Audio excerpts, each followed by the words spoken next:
नमस्ते दिव्यांग साथियों, सक्षम दिव्यांग इस चैनल पर मैं ओम केश आप सभी का स्वागत करता हूं। निर्मला सीतारमण जी के हाथ में था, बहुत कुछ था। मतलब दिव्यांगों का समाधान करे या दिव्यांगों को जो कोई भी दिक्कतें है वो दिक्कतें पूरी तरह मिटाई जाए, या दिव्यांगों को जो कोई भी हक से मिलना चाहिए, मतलब बजट से जो हक से मिलना चाहिए था वो देने का बहुत सुनहरा अवसर था, लेकिन उन्होंने नहीं दिया। या उनके एक मंत्री को भी नहीं लगा कि दिव्यांगों पर अन्याय हो रहा है या दिव्यांगों को भी देना चाहिए था। मतलब निर्मला सीतारमण जी ने जब बजट प्रस्तुत किया देश के सामने, या बजट लोकसभा में प्रस्तुत किया, तब मतलब 2025 के फरवरी में 2 फरवरी को, तब हर एक घटक का ख्याल रखा गया। मतलब युवा हो या महिला हो या रेलवे हो, एरोप्लेन हो या बिजनेसमैन हो या फार्मर हो, सभी का ख्याल रखा गया। लेकिन दिव्यांगों को निर्मला सीतारमण जी भूल गई कि अपने देश में दिव्यांग भी रहते हैं। तो दिव्यांगों पर ये होने वाला अन्याय कब तक होगा, ये मैं निर्मला सीतारमण जी पर अभी नहीं बोलूंगा, क्योंकि पिछले वीडियो में मैंने बताया कि बजट से क्या मिला दिव्यांगों को और क्या मिलना चाहिए था। तो कुछ भी नहीं मिला है बजट से।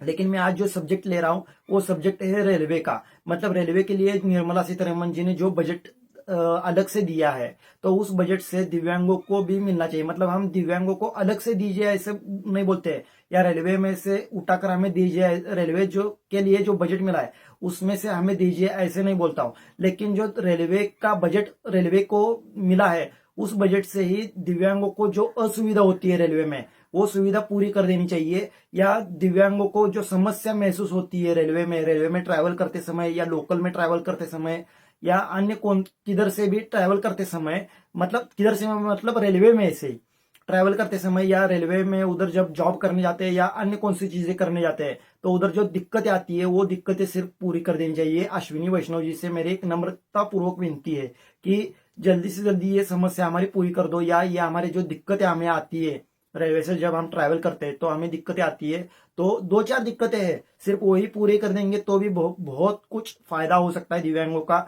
और रेलवे का भी। क्योंकि एक दिव्यांग रेलवे से ट्रैवल करते समय डरता है कि मुझे आगे लेकर लेकर गए या और कुछ दिक्कतें आई तो क्या करूंगा मैं। तो मेरी एक दो चार मुद्दे थे या पॉइंट्स थे, उन पॉइंट्स पर अश्विनी जी वैष्णव जी को विचार करना चाहिए और ये समस्या ये सुलझा देनी चाहिए। मैं इसके लिए पहला मुद्दा रखूंगा कि जो लॉन्ग रूट की ट्रेन है या शॉर्ट ट्रेन हो, कौन सी भी ट्रेन हो, अगर वो हर एक स्टेशन पर रुकती है तो उसमें एक स्पीकर होना चाहिए। मतलब जो स्टेशन पर आप स्पीकर लगाते हो, मतलब अभी कौन सी तो 1 2 3 4 नंबर की ट्रेन अभी 1 नंबर प्लेटफॉर्म पर आ रही है, या इस समय पर आएगी, 10 मिनट में आएगी, या ये अभी इतने बजे पहुंचेगी, ऐसे जो स्टेशन पे बोला जाता है वैसे ही ट्रेन में भी बजना चाहिए। मतलब वैसे ही स्पीकर ट्रेन में भी होना चाहिए, मतलब हर एक डब्बे में होना चाहिए। क्योंकि एक अगर ब्लाइंड दिल्ली से मुंबई ट्रैवल कर रहा है या दिल्ली से गुजरात ट्रैवल कर रहा है, अगर वो ब्लाइंड है तो उसे अगर गुजरात में उतरना है और वो ट्रेन जाती है सीधा दिल्ली से होकर गुजरात गुजर कर बॉम्बे तक जाती है, तो उसे कौन से स्टेशन पर उतरना है वो उसे समझ नहीं आता, और उसे दिखाई नहीं देता। तो वो अगल बगल बैठे हुए लोगों को पूछता है, तो लोग बताते हैं, कभी नहीं बताते हैं, क्योंकि कभी भाषा की भी प्रॉब्लम आती है। अगर मुझे हिंदी आती है तो अगले वाले को भी हिंदी आती होगी, ये तो हो नहीं सकता। ऐसे बहुत सारी समस्या आती है। तो मेरी एक विनती थी कि हर एक ट्रेन के डब्बे में, डिब्बा जो होता है वो डब्बे में, हर एक डिब्बे में स्पीकर, छोटा तो स्पीकर होना चाहिए जो बताए, जो गाइड करे दिव्यांग को। मतलब वो जिसे अगर सुनाई नहीं देता होगा, या जिसे बोलना नहीं आता होगा, या जिसे थोड़ा बहुत दिखाई देता होगा या दिखाई नहीं देता होगा, इन सभी दिव्यांगों की समस्या दूर हो जाएगी अगर स्क्रीन और एक स्पीकर लगाया जाए। स्क्रीन पे कौन सा स्टेशन आ रहा है वो लिखा हुआ है, या ऐसे हाथों से अगर जिसे बोलना नहीं आता या सुनाई नहीं देता, उसे हाथों से पता चल जाता है कि कौन सा स्टेशन आ रहा है या क्या बताना चाह रहे हैं हम, वो पता चल जाता है। या अगर दिखाई नहीं देता उसे स्पीकर से सुनाई दे सकता है।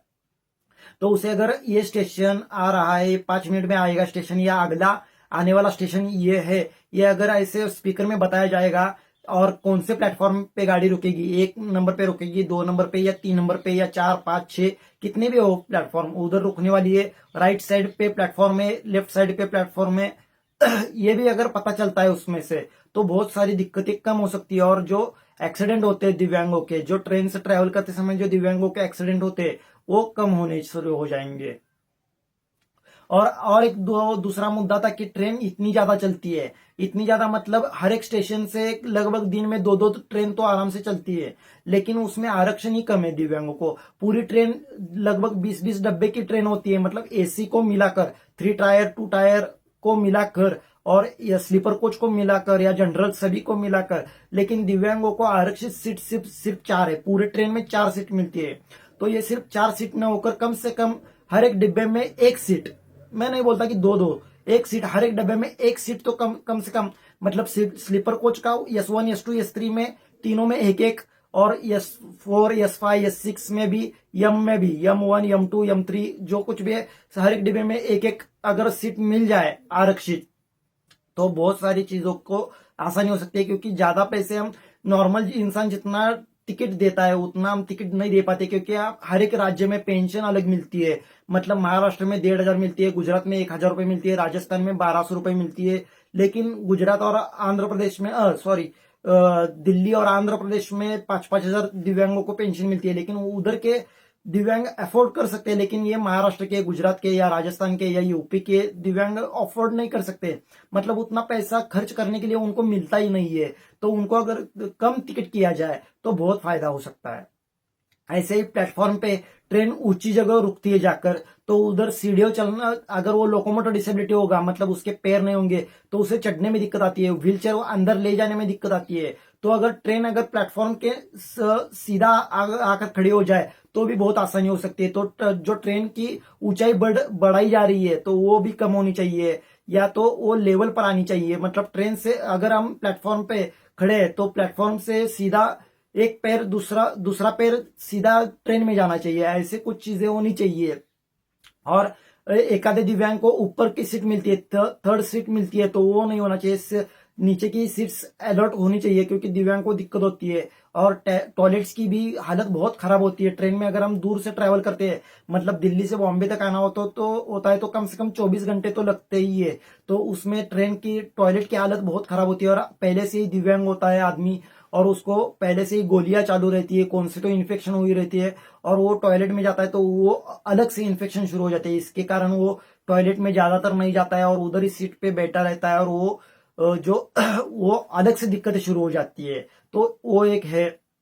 और जो रेलवे पास, जो मतलब रेलवे कंसेशन सर्टिफिकेट आप अलॉट करते हैं, वो सिर्फ गिने चुने दिव्यांगों को ही करते हो। मतलब ब्लाइंड हो, अगर 100% ब्लाइंड होगा तो ही आप अलॉट करते हो। अश्विनी वैष्णव जी, मैं कहना चाहूंगा कि अगर आपको देना ही है ना तो सभी को दीजिए ना। मतलब लो विजन 40% का भी दिव्यांग ही है ना, वो उसे दिखाई नहीं देता है ना, मतलब थोड़ा बहुत तो दिखाई नहीं देता है, उसे पढ़ना नहीं आता है, वो किसी के तो सहायता से ही उधर आ पाता है।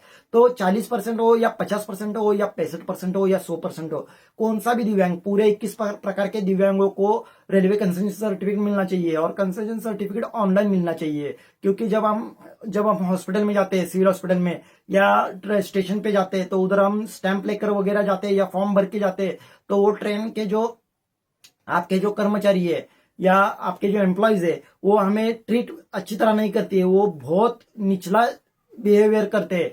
मतलब हम उधर भीख मांगने ही आए हैं ऐसे दिखाते हैं हमें वो। मतलब जो स्टेशन में काम करने वाले लोग हैं, जो टिकट देते हैं या जो फॉर्म सबमिट करके लेते हैं, वो हमें ऐसा महसूस कराते हैं कि हम उनके ऊपर बोझ ही है, मतलब रेलवे के ऊपर बोझ ही है, दिव्यांग हम बोझ ही है, ऐसे दिखाते हैं। तो ये नहीं होना चाहिए। अगर आप हम पर कार्रवाई कर सकते हो, मतलब रेलवे के इधर हम अगर गाली देते हैं या रेलवे के कर्मचारी को हम गाली देते हैं या एम्प्लॉय को कुछ भी ऊपर नीचे बोलते हैं, तो आप हम पर कार्रवाई करते हो। वैसे ही अगर एम्प्लॉय अगर हमें कुछ ऊपर नीचे बोलता है तो उस पर भी कार्रवाई होनी चाहिए, और उस पर भी कुछ ना कुछ तो एक्शन लेना चाहिए।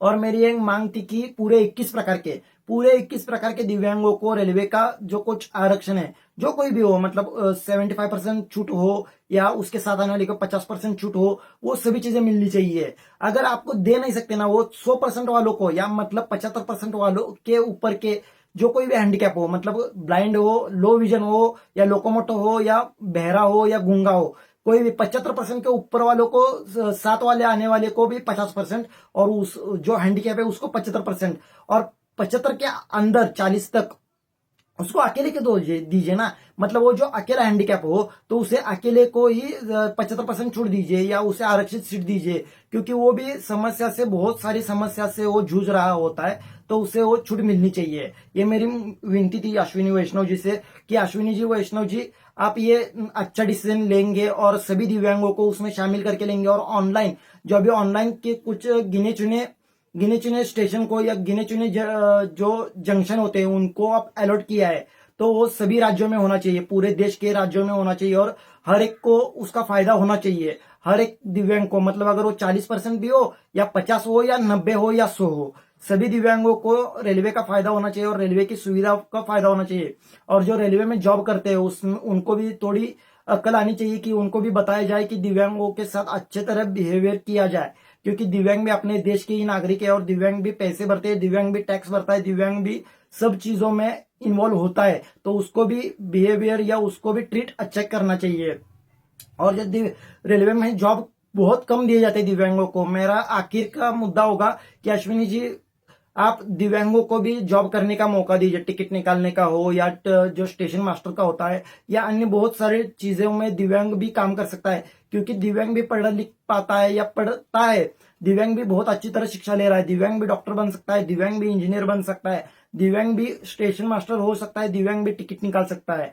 ये कौन से दिव्यांग को लेना है वो अभी आप तय कर सकते हो, या दिव्यांग को भी मौका देना चाहिए कि उस आपकी सेवा करे, रेलवे की सेवा करे या नागरिकों की सेवा करे। दिव्यांग भी नागरिकों की सेवा कर सकता है, दिव्यांग भी देश की सेवा करना चाहता है, दिव्यांग भी खुद की पैसों से, या दिव्यांग भी कमाना चाहता है, दिव्यांग भी खुद के पैरों के पर खड़ा होना चाहता है, और इसके लिए आप ही मौका दे सकते हो, क्योंकि आप अगर मौका ही नहीं दोगे तो दिव्यांग कैसे खड़ा हो पाएगा, दिव्यांग कैसे देश की सेवा कर पाएगा, या दिव्यांग कैसे सरकार की सेवा कर पाएगा।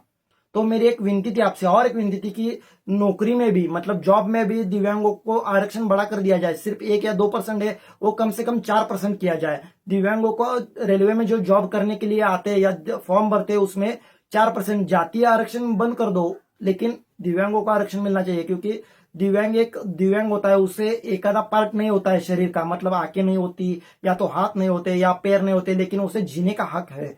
मुझे तो लगता है कि दिव्यांग को भी जीने का हक है, और दिव्यांग को भी जॉब करने का हक है, दिव्यांग को भी देश की सेवा करने का हक है, तो सेवा करने का मौका आप जरूर देंगे।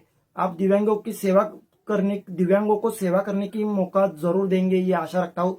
और मेरी जो कुछ भी 4-5 मांगे ये पूरी करेंगे जल्दी से जल्दी, आने वाले 1-2 साल में, ये मैं आशा रख के रुकता हूँ। जय हिंद, जय दिव्यांग।